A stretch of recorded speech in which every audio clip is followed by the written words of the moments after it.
నా ప్రియ సోదరి సోదరుడా, నువ్వు పొందిన అవమానము ఎంత ఘోరముగా ఉన్నది నీవే ఎరుగుదువు.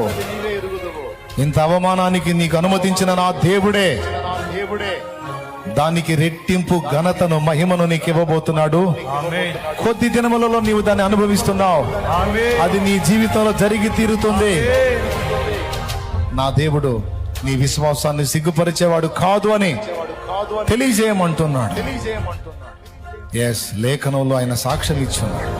ఈ విశ్వాసము నిరీక్షణ మనలను సిగ్గుపరచదో. ఈ విశ్వాసం కలిగి మేము ముందుకు సాగున్నట్లు మాకు బలాభివృద్ధి కలిగించు.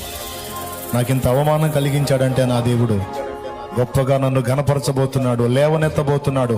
మునుపటి కంటే అధికమైన కార్యములు, గంభీరమైన కార్యములు నా ఎడల, నా కుటుంబం ఎడల, నా బిడ్డల ఎడల జరిగించబోతున్నాడు.